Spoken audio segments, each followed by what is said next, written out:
여의도 맨션 구독자 여러분 안녕하십니까, 박정호입니다. 안녕하십니까, 조필입니다. 형님, 대선 시즌이에요. 진짜 시즌이야.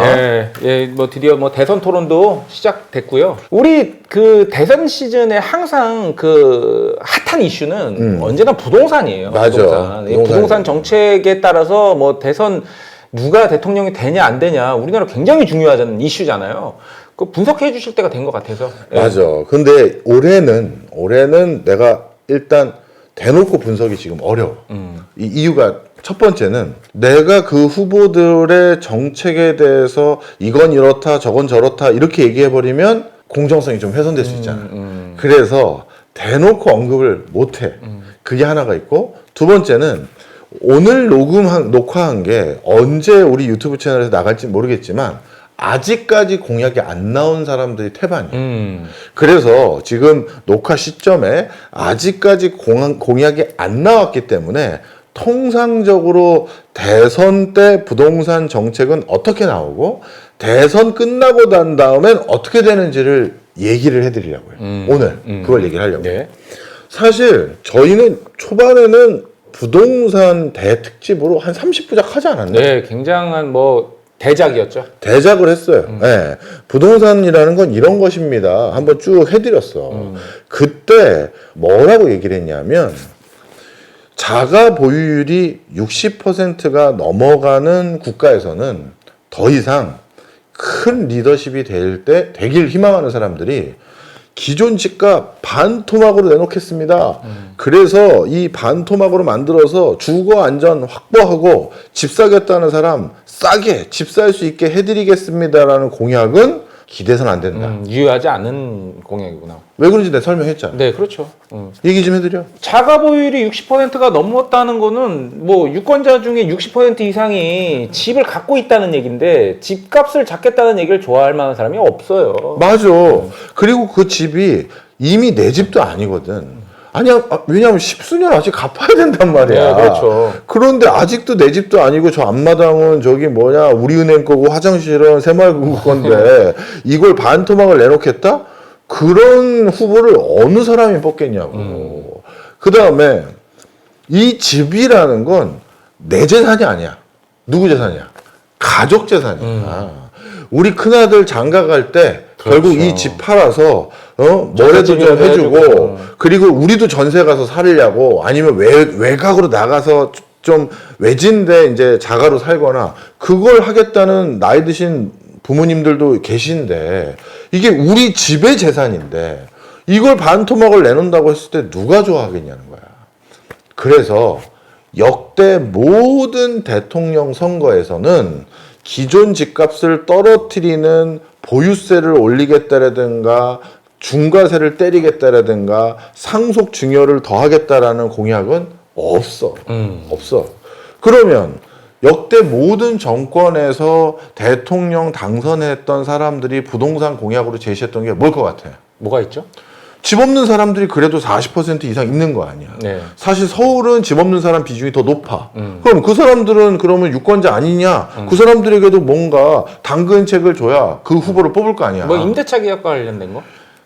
임대차 계약은 결국 집주인의 권리를 일부 제약하는 거잖아. 네. 그건 집주인이 좋아하겠어?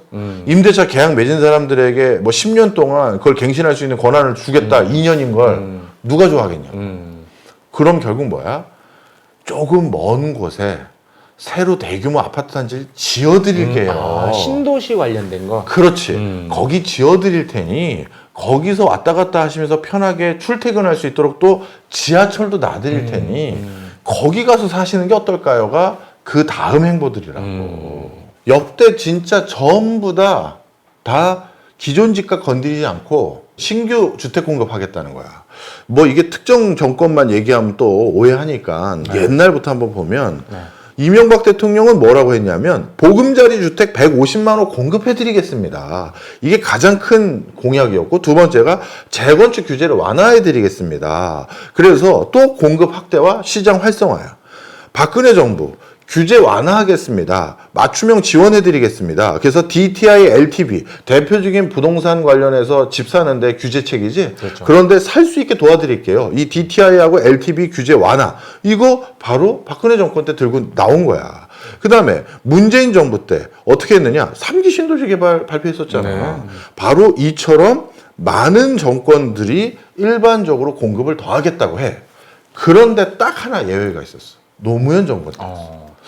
그동안 어떻게 보면 노태우 정권 때부터 네. 지금까지 일괄되게 선거 때는 무조건 더 공급해 드릴게요. 그렇죠. 1기 신도시, 2기 신도시, 3기 신도시, 이제 뭐 4기도 나올 거고 5기도 나올 거고 이렇게 하겠지? 그런데 딱 한 번 노무현 정권만 부동산에 대한 철학이 달랐어. 어떻게 철학이 달랐느냐? 이게 뭐 옳다 그러다 내가 여기에선 평가를 안 할게. 일단 그 전 정권들은 다 잘못한 거냐? 그게 아니라 국민들이 서울과 수도권에 더 와서 살고 싶대. 저 지방에 살고 있는 청년들이 아니면 뭐 장년들이. 그러면 살고 싶은 동네 집을 싸게 공급해 주겠다는 게 나쁜 건 아니잖아. 그렇죠. 근데 그렇게 됐었을 때 문제점이 서울과 수도권만 인프라가 더욱더 좋아지니 지방 이탈이 더 가속화되는 건 분명하잖아. 그럼에도 불구하고 국민들이 와서 살고 싶다는데 지어드려야 될 거 아니냐. 그리고 안 지으면 집값 폭등할 거 아니냐. 그런 이유로 주택 200만 호, 150만 호, 1기, 2기, 3기 신도시, 이제 뭐 누군가가 또 4기 신도시를 말할지도 모르지. 이걸 해왔어. 그런데 노무현 대통령은 아니 그렇게 해서 전 국민이 서울과 수도권에만 몰려 사는 이게 올바른 겁니까? 이런 의구심을 제시한 것 같아. 그래서 지역 균형 발전이라는 정말 다른 컨셉을 처음으로 제시한 거야. 그래서 노무현 정권 때만 딱 어떻게 됐느냐? 기조가 부동산 가격 급등을 억제하기 위한 공약들을 제시했어. 종합부동산세 신설. 이게 노무현 때야. 종부세가 그때 나왔구나. 그 다음에 강남 집값을 잡기 위해서 투기 지역을 지정하겠다라는 얘기도 이때 나왔었던 거고, 그리고 한 곳에만 모여 사는 건 아니다. 그래서 큰 기술이 들어갔는데 수도를 이전하겠다. 네. 세종시. 네. 이때 이제 그걸 제시한 거야. 그런데 이때도 계속 이걸 고수했느냐? 아니야. 그래서 이 비싼 집을 엉덩이에 깔고 앉아 있는 거. 그 당시에는 이렇게 강남 집이 50억도 아니었지. 아유. 20억씩이나 되는 돈을 엉덩이에 깔고 있는 게 말이 되냐. 강남 집이 20억인 게 말이 된다고 생각하냐. 그랬었던 시절이야. 그렇죠. 예. 지금 뭐 100억 넘는 것도 천지지만. 그래서 이걸 없애기 위해서는 보유세를 늘려야 된다. 매년. 그래서 보유세를 늘리겠다라고 공약을 했고, 단기간에 그러면 또 강남 사는 사람은 또 무슨 죄야. 그게 무슨 투기로 부자 된 게 아니라 입는 거 안 입고 먹는 거 안 먹고 한 푼 두 푼 모아서 거기까지 간 사람도 있는 거잖아. 그 사람들은 그냥 평생 모은 돈을 거기다 넣은 건데 그걸 또 무슨 투기 세력이라고 저거 빼앗는 것도 또 이것도 또 의구심이 있으니 그것까지 배려했어. 그래서 뭐라고 했느냐. 10년, 20년에 걸쳐 보유세를 천천히 올릴 거다. 그러니까 정책적 예측성을 준 거야. 부여해 준 거죠. 그래서 그렇게 될 거니까 지금이라도 적당한 시기에, 적당한 시점에 갑자기 확 올린다고 하면 다 떨값으로 팔아야 될 거 아니야. 그럼 폭락해서 그 사람도 시장 충격 오죠. 그렇지. 그 사람도 평생 내가 진짜 입을 거 안 입고 먹을 거 안 먹고 모은 돈 날린 거 아니야. 그렇게까지 안 해드릴 테니 충분히 시간적 여유를 드릴 테니 서서히 파세요. 제발. 그걸 하겠다고 했는데 그 다음 총선 때, 국회의원 선거 때 그걸 다 백도했어. 철회했어. 왜? 선거에 당선해야 되거든. 그렇죠. 자, 그래서 결론은 뭐다? 모든 선거 때 다시 규제 완화가 들어간 거야. 그래서 이번에도 뭐라고 생각하면 된다? 규제 완화할 거야. 분명 규제 완화할 거야. 이거는 제가 뭐 선거 앞두고 하는 얘기가 아니라 선거 한참 전에 찍었던 우리 여의도 맨션 지금 시인스 한 3년 됐는데 그렇죠. 그 초창기에 이미 다 얘기 드렸던 거고요. 그래서 이번에도 대규모 규제 완화책으로 쓱 흘러갈 거다. 재건축, 재개발, 완화. 이게 어느 정당, 어느 후보를 얘기하는 게 아니고 대부분을 말씀드린 겁니다. 그죠? 그리고 완화할 거고 세금 중과세 얘기 싹 들어갈 거고 그 다음에 뭐였지? 또다시 공급 더 할 거다. 이게 일반적으로 들어갈 거다. 이렇게 얘기 드리는 거고. 그러면 지방은 어떻게 되는 겁니까? 아, 지방도 화두를 던져야지. 그렇죠. 그러면 대표적으로 지방을 화두를 던질 때 어떻게 할 거냐? 민간에 있는 기업들에게 지방으로 강제로 내려가도록 만드는 걸 법으로 하는 건 불가능해. 불가능하죠. 이게 사유재산이 있는 나라인데. 그리고 잘 되지도 않아요. 되지도 않아. 우리 대표적으로 했던 눈 가리고 아웅했던 거. 우리나라 앵커 기업이라고 부르지만 대기업이지. 대기업들이 각각의 주력 산업을 하나씩 정해서 지방에서 그 주력 사업이 대규모로 꼽힐 수 있도록 그걸 좀 해봐라 하면서 매칭을 했던 적이 있어. 그래서 삼성은 연고가 원래 대구에서 그런 걸 하나 해보고 그 다음에 어디는 어디를 해보고 다 정해졌는데 그때 제주에서도 아니 우리는 왜 안 줍니까? 우리도 돈인데 그래서 그때 뒤늦게 대기업에 편제될 수 있는 회사인 카카오를 보낸 거야. 그렇죠. 그러니까 카카오의 어느 직원이 제주도에서 출퇴근하고 싶겠어. 그렇죠. 한두 번 놀러 가는 건 좋은데 그렇지. 사는 거는 또 다른 얘기예요. 그래서 세법상 본점을 제주도로 한 거야. 눈 가리고 아웅이면. 그래서 제주도가 세법상 본점이 거기 있고 진짜 헤드쿼터는 판교에 있잖아. 네, 그렇죠. 그래서 그렇게 했다가 그 세법상 본점이 제주에 있는 것도 행정적인 소요가 많아요. 그래서 카카오 그룹에서 이거는 진짜 눈 가리고 아웅 아닙니까? 그래서 그 정부에다가 뭐라고 했냐면 우린 좀 빼주십시오. 제주는 또 제주의 특성이 있는 것이지 거기에 대고 모든 14개 시도를 다 정해가지고 어디가 어디 하고 어디가 어디 해라. 아 이거 너무 올드한 그 방식입니다. 저희 안 하고 싶습니다라고 했더니 이게 그 당시 공공연한 비밀이었어요. 카카오 세무조사가 들어갔어요. 그렇죠. 그러니 이 지방에도 반드시 뭔가 수혜를 준다라는 메시지를 주지 않으면 당선이 안 되니까. 아니면 민심이 좀 동요하고. 그렇죠. 그래서 이번에도 지방에는 대규모 부동산 호재가 원래 들어가야 되는데 이번에는 지방의 부동산 대규모 호재가 안 생길 것 같아요.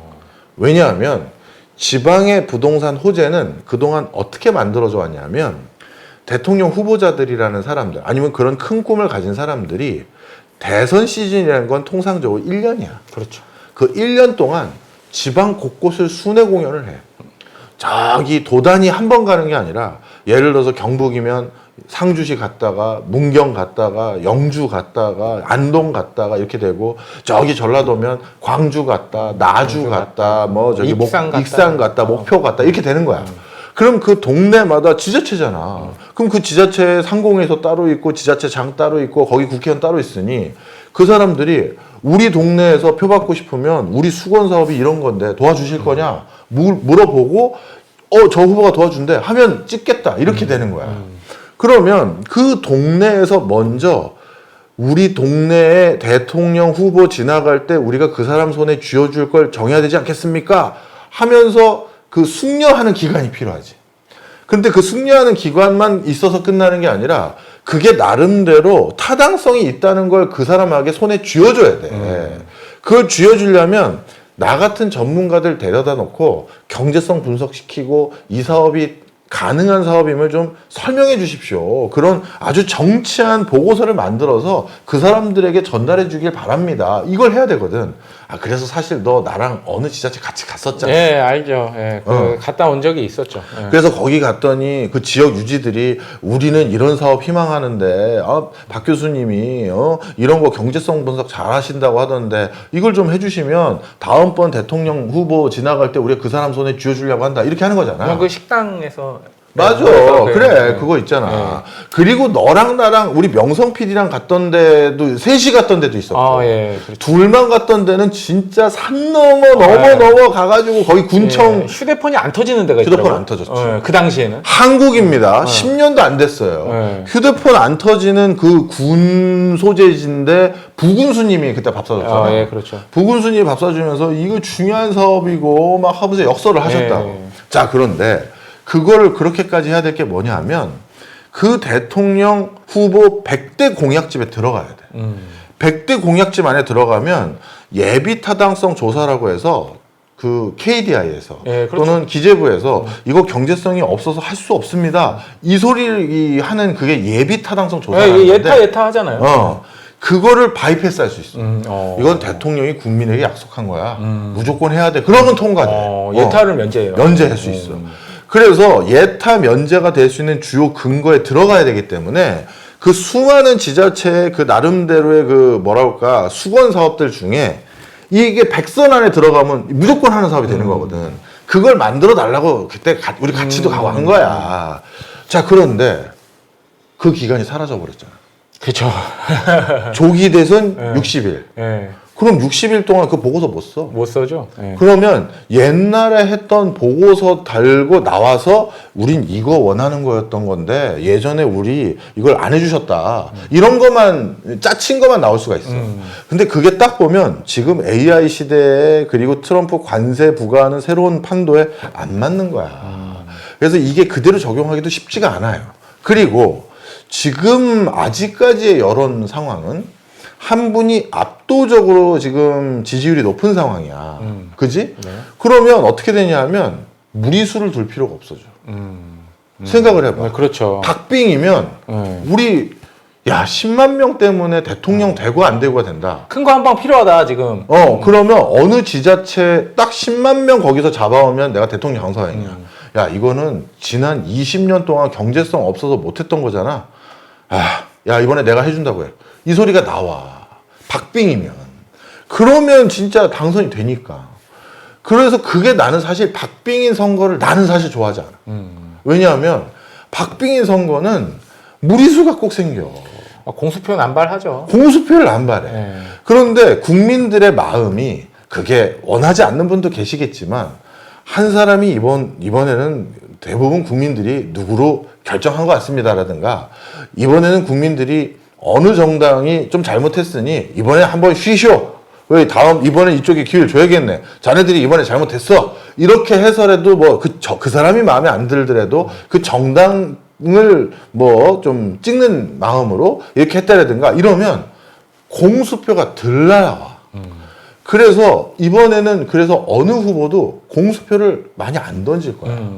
왜냐하면 어차피 어느 땅은 야 이번에 우리가 좀 쉽지 않을 것 같다 생각하는 사람도 있을 거 아니야. 그렇죠. 그럼 그쪽 당에 그런 사람들 도대체 교수님 왜 나오는 겁니까? 저도 아는 국회의원들 많고 해서 물어봤더니요. 저는 정치는 잘 모르는데 저도 그런 현상이 궁금하잖아요. 근데 그런 분들 중에 다는 아니지만 일부는 당권을 노리는 거래. 당권. 자기 입지가 커지니까. 그렇지. 당내 우리 당의 대통령 후보까지 했던 분이야. 이렇게 되면 당내 기반이 튼튼해지는 거야. 상징성을 갖게 되는 거고. 그렇죠. 그래서 당권을 확보하는 거 그리고 그 다음 포스트에 한번 내가 진짜 대통령 해보겠다. 이런 경우들을 이제 보게 된다는 거지. 실제 보면 최근 들어서 대통령 된 사람은 과거에 한 번 나왔던 분들이 있었잖아. 문재인 대통령도 그렇고. 네, 문재인 대통령도 있었고. 네. 자, 그래서 이런 김대중 대통령도 그랬고. 하여튼 그래서 그런 경우가 많기 때문에 내가 그 반열에 있는 사람이다라는 걸 보여주기 위해서라도 나와야 된다는 거야. 그러면 이 사람도 굳이 그게 목적이라면 무리수를 많이 던질 필요 없어요. 지금 무리수 던지면 너 지난번 후보 때 그거 해준다고 했는데 그렇죠. 이번에 왜 그거 얘기 없어? 영원히 남잖아요. 영원히 남거든요. 네. 자, 그래서 정리를 하자면 지방이 지금 부동산 경기가 너무 안 좋은데 지방 전체 부동산 경기를 호재로 돌릴 수 있는 테마가 나오기에는 이번 대선이 너무 짧다. 그래서 정리를 하겠습니다.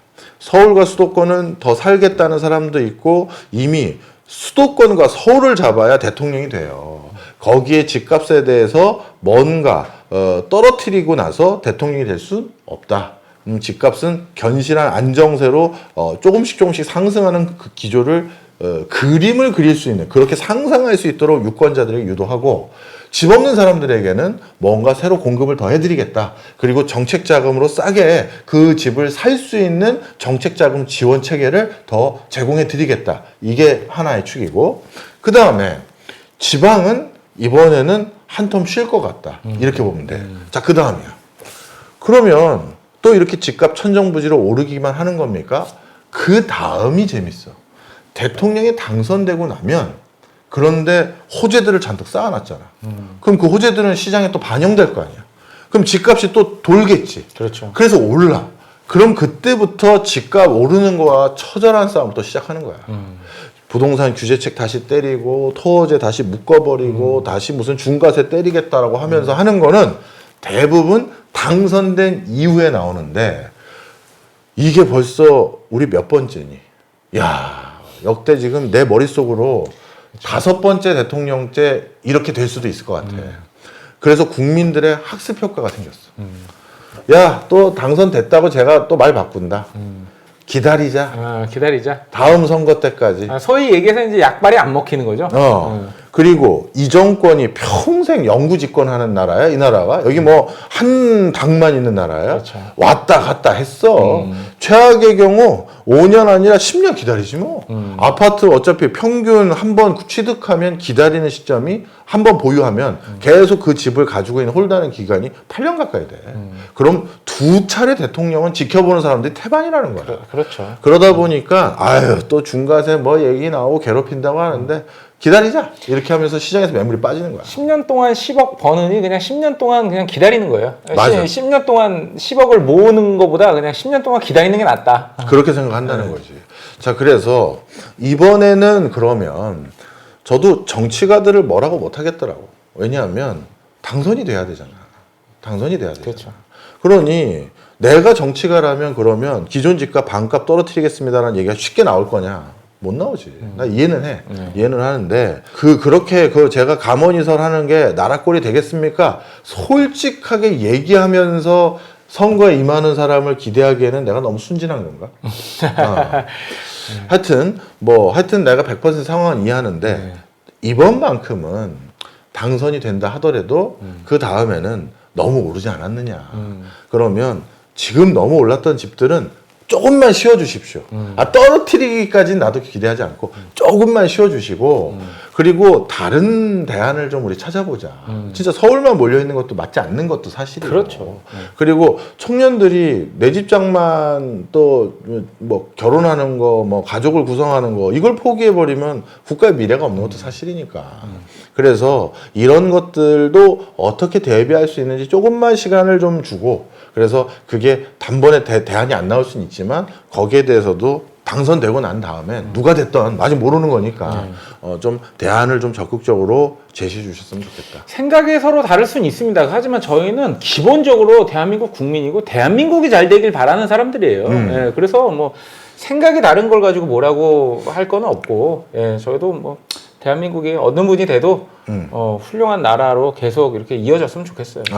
그래서 이번 대선 후보 토론 마저 지켜봐 주시고요. 뭐 아직은 제가 공약이 하나도 나온 게 없는 시점에 녹화가 된 것이기 때문에 전체적인 방향성이 저는 그렇게 예상한다는 거지만 혹시나 어느 후보님이 전혀 다른 방향을 제시한다든가 그러면 제 말씀과 비교해서 저 사람은 어떤 맥락에서 저걸 얘기하고 있고 어떤 맥락에서 이걸 하고 있는지 그냥 그렇게 분석하는데 오늘 얘기가 좀 도움되셨으면 좋겠고요. 저희가 이런 얘기를 많이 하는 학과가 그렇죠. 또 제가 학과장 같은 역할을 하는 교수입니다. 그래서 실무투자 분석학과에 또 신입생을 많이 모집을 하고 있고요. 꼭 투자 얘기만 하는 게 아니라 이렇게 경제 전반에 대한 현안에 대해서 대한민국의 이제 국민으로서 같이 지식을 이렇게 함양하는 수업을 많이 개설해서 운영을 하고 있으니 많이들 들어주셨으면 좋겠습니다. 보는 눈이 트여야 돼요. 맞아. 야간 대학원이고 직장인들이 많이 등록하는 대학원이니까 꼭 관심 가져주세요.